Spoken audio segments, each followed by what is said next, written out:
कहाँ चली गई? मेरी ड्रेस यहीं तो रखी थी।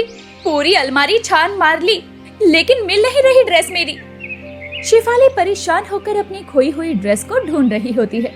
तभी उसकी छोटी बहन, जो कि मस्ती और मजाकिया मिजाज वाली थी, वो वहाँ आकर टेंशन भरे अंदाज में बोलती है, कहीं तुम इस ड्रेस को तो नहीं ढूंढ रही? शेफाली जैसे ही पीछे मुड़ती है, पूर्वी को अपनी ड्रेस पहने देखकर गुस्से में लाल पीली हो जाती है। पूर्वी की बच्ची, चोरनी कहीं की, तेरी हिम्मत कैसे हुई मेरी ड्रेस पहनने की? ओहो, ये सब छोड़ो और देखो मुझे, इस ड्रेस में मैं तुमसे ज्यादा सुंदर लग रही हूँ। एक नंबर लग रही है ये ड्रेस मुझ पर, है ना? जी बिल्कुल भी नहीं, तुम मेरी ड्रेस में बिल्कुल चुड़ैल और बुरी लग रही हो, जैसे कि लंगूर के हाथ में अंगूर। उतारो अभी के अभी मेरी ड्रेस, मुझे इसे पहनना है। और अगर ना उतारूं तो क्या कर लोगी तुम? दोनों बहनों में ड्रेस को लेकर खींचातानी शुरू हो जाती है। दोनों चिल्ला चिल्ला कर लड़ने लगती हैं और उनकी माँ मालती कमरे में आती है।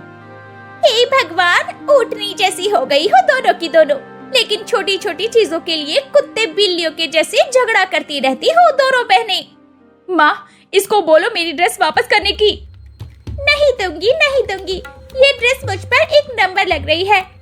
कमबख्त, तुम दोनों को लड़के वाले देखने आने वाले हैं और तुम दोनों झगड़े भूल कर तैयार हो जाओ, वरना मुझसे बुरा कोई नहीं होगा। दोनों तैयार होने लगती हैं। तभी पूर्वी शेफाली को शीशे में देखकर टशन से बोलती है,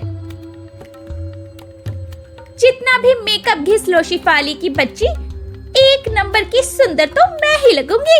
हाँ। कुछ ही देर में विमला अपने दोनों बेटों कार्तिक और मनोज के साथ वहाँ पर आ जाती है। लड़के लड़की वाले एक दूसरे से मिलते हैं। जी नमस्ते मालती जी, मेरे दोनों बेटे हैं ये कार्तिक और ये है मनोज। जी नमस्ते आंटी। सचमुच खुश रहो, खुश रहो बेटा, बहुत सुंदर और संस्कारी लड़की हो तुम दोनों, बिल्कुल आपकी तरह है ये बहन जी। तभी पूर्वी शेफाली चाय की ट्रे और नाश्ता लेकर आती हैं। वाह बहन जी, बड़ी खूबसूरत हैं आपकी दोनों बेटियां, दूध जैसी गोराई पाई है इन्होंने, नैन नक्श भी सुंदर है। आपकी शेफाली की जोड़ी मेरे बड़े बेटे कार्तिक के साथ एक नंबर लगेगी, या यूँ कहें बीवी नंबर 1 लगेगी। ये सुनकर पूर्वी जले पापड़ के जैसे चेहरा बना लेती है। उसके दिमाग में कुछ अलग ही खिचड़ी पकने लगती है। बड़ी आई बीवी नंबर 1 बनने वाली, मैं भी देखती हूँ कैसे बनती है ये बीवी नंबर 1, वो भी मेरे होते हुए। विमला दोनों को चुन्नी चढ़ाकर रिश्ता पक्का कर देती है। थोड़े ही दिन में घर में शादी की शहनाई बज जाती है। धूमधाम से फेरों का समय आता है, लेकिन गलती से दुल्हनों की अदला बदली हो जाती है। दुल्हों ने भी सहरे पहने हुए थे। फेरों के बाद जब कार्तिक सहरा उठाता है तो उसकी शक्ल पर और पूर्वी के चेहरे पर हैरानी छा जाती है। हाय, मेरा दूल्हा कहाँ है? मेरी शादी तो मनोज जी से तय हुई थी, फिर मेरा दूल्हा कार्तिक कैसे बन गया? अगर कार्तिक वहाँ है तो मेरे सहरे में कौन है? शेफाली जैसे ही चेहरा हटाकर देखती है तो मनोज को देखकर जोर जोर से रोने लगती है। हाय हाय, मैं तो लुट गई, बर्बाद हो गई। मेरा दूल्हा बदल गया। मैंने कितनी पसंद से कार्तिक के नाम का चूड़ा बनवाया था और दूल्हा ही बदल गया। हाय। अरे शेफाली बहू, चुप हो जा, अब रोने से क्या होगा? जो होना था वो तो हो ही गया। अब ये दोनों तुम दोनों के पति हैं। दोनों बहनें समझ जाती हैं कि अब कुछ नहीं किया जा सकता, इसीलिए शादी को स्वीकार कर लेती हैं और ससुराल आ जाती हैं। पूर्वी बहू, तुम इस घर के बड़े बेटे कार्तिक की बीवी हो, इसीलिए बहू नंबर 1 तुम हो, इसीलिए पहले तुम गृह प्रवेश करो। जी माँ जी। पूर्वी के अंदर गाने बजने लगते हैं। बीवी नंबर 1, मैं हूँ बीवी नंबर 1, बीवी नंबर 1, मैं हूँ बीवी नंबर 1। वैसे जो भी हुआ बड़ा मजा आया, किस्मत से ही सही मैं बीवी नंबर 1 बन तो गई और मेरी बड़ी बहन बीवी नंबर 2 रह गई, बेचारी। यहीं से दोनों के बीच में बीवी नंबर 1 बनकर दिखाने की होड़ शुरू हो जाती है। दोनों ही कामों में एक दूसरे से बेहतर बनने में लगी रहती थी। पूर्वी, पूर्वी, पूर्वी यार, जल्दी से मेरी शर्ट प्रेस कर दो, इंपॉर्टेंट मीटिंग के लिए जाना है। तभी पूर्वी की जगह शेफाली हाथों में नीले रंग की शर्ट लेकर आती है। कार्तिक, ये लो, मैंने तुम्हारे लिए ब्लू कलर की शर्ट प्रेस की है और इस पर ये ग्रे कलर की टाई सूट करेगी, तो यही लगाना, ओके? पर मैंने तो अपनी बीवी को कहा था कपड़े प्रेस करने के लिए, आपने तकलीफ क्यों की? मैं ही तो हूँ तुम्हारी बीवी नंबर 1। भूल गए? तुम्हारी शादी मुझसे फिक्स हुई थी। ये तो गलती से पूर्वी तुम्हारे गले पड़ गई, जबकि सारी खासियत तो बीवी नंबर 1 बनने की मुझ में है। कमरे के दरवाजे पर खड़ी पूर्वी शेफाली की बातें सुनकर जलकर खाक हो जाती है। लगा लिया मेरे पति को मक्खन, हुआ नहीं ना कुछ असर। तुम चाहे मेरे पति को जितना भी मक्खन लगा लो, उससे तुम बीवी नंबर 1 नहीं बनोगी, नंबर 2 कहेंगी। शेफाली पैर पटकते हुए चली जाती है। फिर एक दिन सुबह सुबह, शेफाली, शेफाली, अरे ओ मेरी बीवी, कहाँ हो? जल्दी से मेरा लंच पैक कर दो। मनोज की आवाज सुनकर पूर्वी जल्दी से लंच पैक करके ले आती है। अब आएगा मजा। कार्तिक जी, ये लीजिए आपका लंच बॉक्स। आज मैंने आपके लिए स्पेशली सुबह सुबह उठकर शाही पनीर और रुमाली रोटी बनाई है, आपको पसंद है ना? थैंक यू सो मच, मेरा बड़ा दिल कर रहा था शाही पनीर खाने को, और देखो तुमने बना दिया। ये हुई ना बीवी नंबर 1 वाली बात। वैसे मनोज जी, मैंने एक्स्ट्रा सब्जी बनाई थी, तो आपके लिए भी लंच बॉक्स पैक कर दिया है, ये लीजिए। थैंक यू पूर्वी भाभी। वैसे कार्तिक भैया, तुम्हारी किस्मत अच्छी है जो तुम्हें इतना ख्याल रखने वाली बीवी मिली है। भाभी, आप भी नंबर 1 कहलाना डिजर्व करती हैं। अपने पति को सामने से पूर्वी की तारीफ के पुल बांधते देखकर शेफाली गुस्से में जोर से पैर पटकती है। अरे अरे, क्या हुआ मेरी बहन, इतनी भड़की हुई क्यों लग रही हो?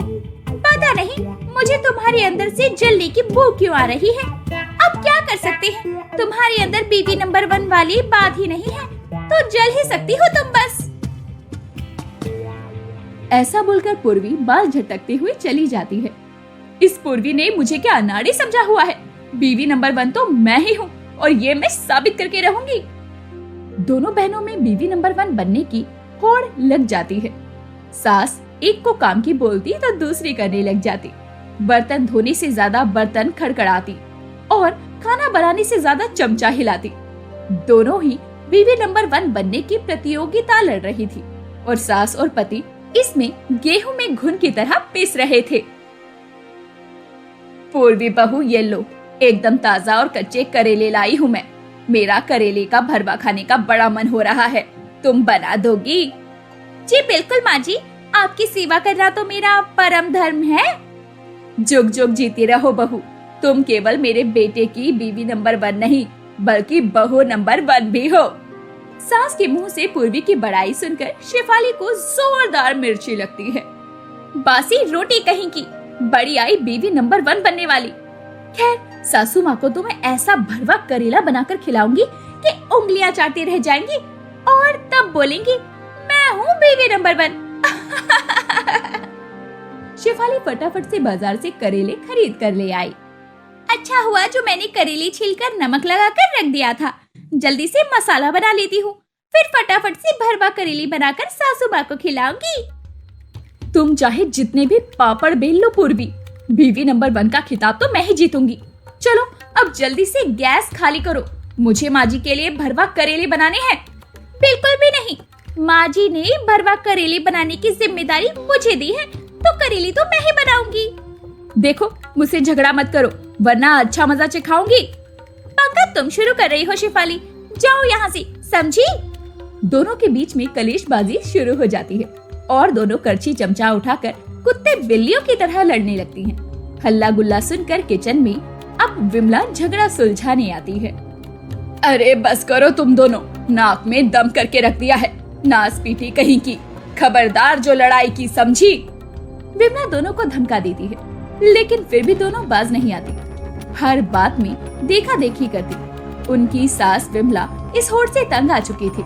सास सख्त कदम उठाने का फैसला करती है। बस बहुत हो गया इन दोनों का तमाशा, अब इन दोनों को मुझे ही सबक सिखाना पड़ेगा। विमला दोनों को अपने पास बुलाती है। देखो, तुम दोनों की बीवी नंबर 1 बनने की होड़ मेरे घर की शांति को बर्बाद कर रही है। इसलिए मैंने एक तरीका सोचा है। कैसा तरीका माँ जी? विमला दोनों के आगे कागज रखती है और गंभीरता से बोलती है, ये रहे तलाक के पेपर। अब तुम दोनों इन्हें साइन कर दो और अपने अपने पति को फिर से बदल लो। फिर तुम दोनों की ये नंबर 1 बनने की होड़ खत्म हो जाएगी और घर में शांति भी बनी रहेगी। अब जल्दी से साइन करो। खड़ी खड़ी देख क्या रही हो तुम दोनों? पूर्वी और शेफाली एक दूसरे की तरफ देखती हैं और पूर्वी पछतावे के साथ बोलती है, मैं ऐसा नहीं कर सकती सासू माँ, जाने अनजाने में ही सही, लेकिन मेरी शादी कार्तिक जी से हो चुकी है और वही मेरे पति हैं और मुझे मेरे पति के साथ रहना है। हाँ माँ जी, सच बात तो ये है कि मैं भी मनोज जी को चाहने लगी हूँ, तो मैं उन्हें तलाक नहीं दे सकती। अब मुझे बीवी नंबर 1 नहीं बनना है। विमला मुस्कुराकर दोनों बहुओं की तरफ देखकर पेपर का राज खोलती है। मुझे पता था तुम दोनों ऐसा नहीं करोगी। ये तलाक के पेपर नहीं है, बल्कि घर की प्रॉपर्टी के पेपर है, जिसमें तुम दोनों की बराबर की हिस्सेदारी है। मैंने अपना सब कुछ तुम दोनों के नाम कर दिया है, इसीलिए तुम्हें ये बीवी नंबर 1 बनकर मेरा दिल जीतने की कोशिश करने की अब कोई जरूरत नहीं है। दोनों बहनें हैरान होकर विमला को मुस्कुराते हुए गले से लगा लेती हैं। सासू माँ, आप बहुत अच्छी हो। चलो अब बीवी नंबर 1 बनने की होड़ तो बंद कर देती हैं। हम दोनों ही नंबर 1 हैं। अब परिवार में शांति और सुकून आ जाता है। सब लोग खुशी से मिलजुल कर रहने लगते हैं। कार्तिक मनोज से धीरे से कहता है, मनोज, माँ को दाद देनी चाहिए। उन्होंने समस्या का हल कर दिया, वरना हम दोनों बेचारे अपनी अपनी पत्नियों के झगड़े में घुन की तरह पिसते रहते। इस तरह से कार्तिक और मनोज अपनी अपनी पत्नियों के साथ आराम से अपनी शादीशुदा जिंदगी गुजारते हैं।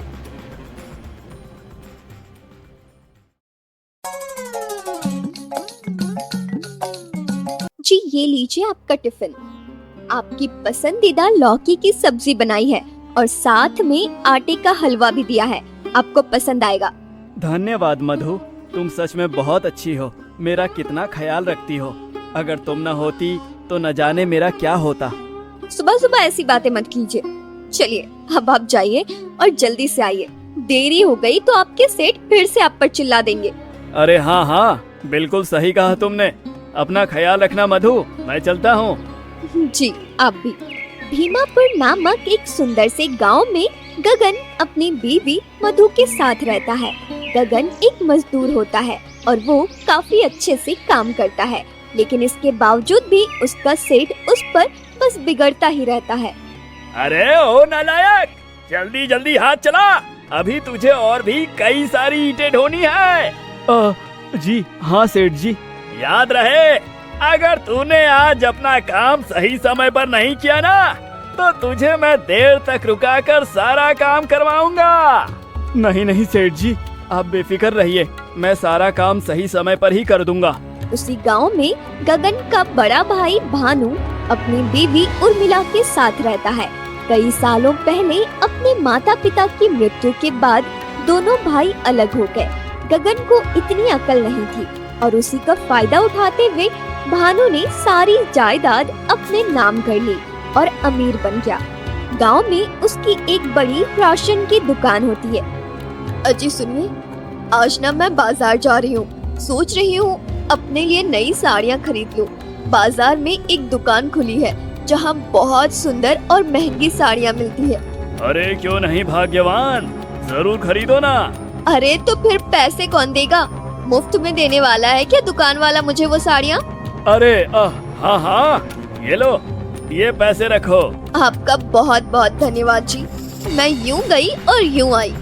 एक दिन ये औरत मुझे अपनी बेफिजूल की खरीदारी के कारण कंगाल ही करके रहेगी, सच में। भानु इतना अमीर होने के बाद भी लालची होता है। वो गरीब किसानों से सस्ते दाम में अनाज खरीदकर अपनी दुकान पर दुगना दाम में बेचता है। इतना ही नहीं, वो काफी सारे सामान में मिलावट करता है। अगर मैं लोगों के लिए अपना दिल खुला रखूंगा ना, तो लोग मुझे एक दिन लूट कर चले जाएंगे। इसलिए मुझे अपने धंधे को चलाने के लिए थोड़ा बहुत गलत काम करना ही पड़ेगा। माफ करना ऊपर वाले, लेकिन एक यही रास्ता है, मुझे और ज्यादा अमीर होना है। उस दिन जब उर्मिला बाजार गई होती है, तभी वहाँ पर चलते चलते अचानक से एक पत्थर से टकराकर गिर जाती है। हाय रे, मर गई मैं तो। हाय, मेरी कमर टूट गई रे। सत्यानाश हो इस कलमुहे पत्थर का। आहा। वहाँ मौजूद लोग उर्मिला को उस स्थिति में देखकर हंसने लगते हैं और कोई उठाने के लिए हाथ आगे नहीं बढ़ाता है। लेकिन तभी वहाँ से मधु गुजर रही होती है। वो अपनी जेठानी को इस हालत में देखकर फौरन उसके पास जाती है। जेठानी जी, उठ जाइए, हाथ पकड़िए मेरा, उठिए। आहा। उर्मिला मधु का हाथ पकड़ती है और उठकर खड़ी होती है। आप ठीक तो है ना जेठानी जी? आपको कहीं कोई चोट वोट तो नहीं आई? चलिए, यहीं पास में मेरा घर है, आप वहाँ चलकर थोड़ा सा आराम कीजिए, मैं आपके लिए चाय बना देती हूँ। तेरे मन में तो बहुत लड्डू फूट रहे होंगे चुड़ैल, मुझे इस तरह सड़क पर गिरा हुआ देखकर। और तूने मेरी मदद भी बस दिखावे के लिए की है। मैं अच्छी तरह जानती हूँ तू और तेरा पति कैसे लोग हैं। मैं ना आने वाली तेरे उस खटारा सड़ी हुई झोपड़ी में। मेरे पास एक महल जैसा खूबसूरत घर है, उसे छोड़कर मैं तेरे जैसे गरीब के पास क्यों जाऊं? बेवकूफ कहीं की। चल अब दफा हो जा यहाँ से। लेकिन जेठानी जी, इस तरह उर्मिला बेचारी मधु की बेइज्जती करके वहाँ से आगे निकल जाती है। रात में अरे मधु, ये तुम क्या कह रही हो? तुमने उर्मिला भाभी की मदद की और उसके बाद भी उन्होंने तुम्हारा तिरस्कार किया। ये तो उन्होंने सही नहीं किया। मैं कल ही जाकर भानु भैया से इस बारे में बात करूंगा। वो आखिर तुम्हारे साथ भरे बाजार में ऐसे पेश कैसे आ सकती हैं? अरे अमीर हैं तो क्या हुआ? जी, आप ऐसा कुछ नहीं करेंगे, आपको मेरी जाने दीजिए ना। उनके कर्म उनके पास, मेरे कर्म अच्छे हैं इसलिए मैंने उन्हें उठाया और उन्हें घर आने से कहा। अब उनके मन में खोट था इसलिए उन्होंने मेरे साथ ऐसा किया। कोई बात नहीं, हम इंसानों को सारा हिसाब किताब ऊपर वाले पर छोड़ देना चाहिए, वो सब देख लेंगे।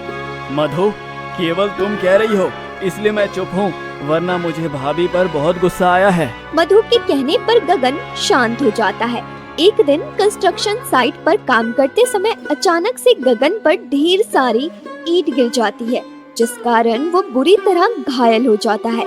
उसे फौरन गांव के बाहर एक शहरी अस्पताल में ले जाया जाता है। डॉक्टर बाबू, मेरे पति कैसे हैं? वो ठीक तो हो जाएंगे ना? बताइए ना। देखिए, उन्हें काफी मेजर इंजरीज लगी हैं, इसलिए हमें जल्द से जल्द इलाज शुरू करना होगा, वरना आपके पति की जान खतरे में भी जा सकती है। उन्हें माथे और पेट में सबसे ज्यादा गंभीर चोटें आई हैं।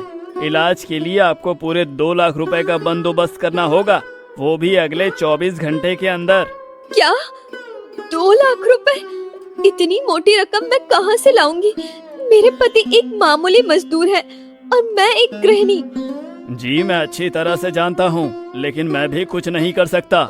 आपको पैसों का इंतजाम तो करना ही होगा, वरना हम इलाज नहीं कर पाएंगे। क्या? मधु काफी घबरा जाती है। ठीक है, आप इलाज शुरू कर दीजिए। मैं आपको वचन देती हूँ कि मैं अगले 24 घंटे के अंदर आपको 2 लाख रुपए ला कर दूंगी, लेकिन आप इलाज मत रोकिए। मेरे पति को कुछ नहीं होना चाहिए। ठीक है, हम अपनी तरफ से पूरी कोशिश करेंगे कि आपके पति एकदम चुस्त और दुरुस्त हो जाएं। आप चिंता मत कीजिए और अपनी प्रार्थनाएं करते रहिए।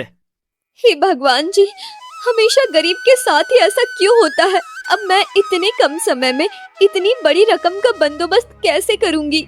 ना तो मेरे पास कोई अपना है, ना कोई जान पहचान वाला जो इतने सारे पैसे दे सके। एक जेठ जी और जेठानी जी ही हैं जो इस समय मेरी मदद कर सकते हैं। क्या गगन के इलाज के लिए तुम्हें 2 लाख रुपए चाहिए? हाँ जेठ जी, इस समय आप ही हैं जो मेरी मदद कर सकते हैं। सारे गिले शिकवे एक जगह रखकर अपने छोटे भाई की मदद कीजिए, उसकी जान बचा दीजिए जेठ जी। मैं आपके सामने हाथ जोड़ती हूँ। नहीं, हम तेरी कोई मदद नहीं करने वाले। चल निकल जाए यहाँ से अब। जेठानी जी, ऐसा मत बोलिए। मैं बहुत आशा के साथ आई हूँ आप दोनों के द्वार पर, कृपया करके मदद कर दीजिए। एक बार कही गई बात समझ में नहीं आती क्या तुम्हें मधु? चलो दफा हो जाओ यहाँ से। और हाँ, हम अमीरों के घर पर यूं अपनी मनहूस सी शक्ल लेकर दोबारा फिर कभी मत आना, वरना अंजाम बहुत बुरा होगा। पर जेठ जी मेरी बात तो सुनिए। जेठानी जी, जेठ जी, अब मैं क्या करूं? 4 घंटे तो बीत चुके हैं, अब मेरे पास सिर्फ 20 घंटे ही बचे हैं। मधु के पास कोई पर्याय नहीं बचता है और वो अपने पास पड़े गहने और गगन की जमा पूंजी को इस्तेमाल करती है। गहनों को बेचकर उसे कुछ पैसे मिलते हैं और बाकी की रकम को वो गांव के एक सेठ से उधार ले लेती है और उसे सही समय पर चुकाने का वादा करती है। इस तरह गगन का इलाज हो जाता है और वो ठीक होकर घर पर भी वापस लौट आता है। और मधु, तुमने इतनी बड़ी रकम उधारी पर क्यों ली? क्या जरूरत थी इस सब की? उस समय मुझे कुछ और सूझ ही नहीं रहा था जी। मैं सबके पास गई, आपके सेठ, जेठ जी, आपके दोस्त, आपके जान पहचान वाले, लेकिन किसी ने मदद नहीं की। धन्यवाद मधु, तुम्हारे कारण ही आज मैं सही सलामत हूँ। लेकिन अब मुझे ठीक होने में बहुत लंबा समय लगेगा और तब तक हमारा घर कैसे चलेगा? उसकी चिंता आप मत कीजिए। मैंने 2 जगह पर नया काम देख लिया है। एक जगह खाना बनाने का है और एक जगह बच्चे को संभालने का और झाड़ू पोछा करना है। सच में बहुत शर्मिंदगी महसूस हो रही है मुझे। मेरे होते हुए तुम्हें काम पर जाना पड़ेगा अब। एक पति होने के नाते मुझ पर लानत है। नहीं जी, ऐसा क्यों बोल रहे हैं आप? जब एक पति अपनी पत्नी को संभाल सकता है तो एक पत्नी भी तो अपने पति को संभाल सकती है। हाँ मधु। मधु अब काम करने लगती है और एक दिन जब वो काम करके जंगल के रास्ते से लौट रही होती है तभी बचाओ, मुझे यहाँ से बाहर निकालो, बचाओ! अरे ये आवाज कहाँ से आ रही है? यहाँ तो दूर दूर तक बस झाड़ियाँ ही हैं, कहीं इनमें कोई फंस तो नहीं गया? मधु अपने चारों तरफ देखती है और तभी उसकी नजर नीचे पड़े एक कांच के डिब्बे पर जाती है जिसमें एक जादूगरनी होती है। अरे ये कैसे संभव हो सकता है? अच्छा हुआ तुमने मुझे देख लिया, मुझे यहाँ से बाहर निकालो, मैं तुमसे विनती करती हूँ।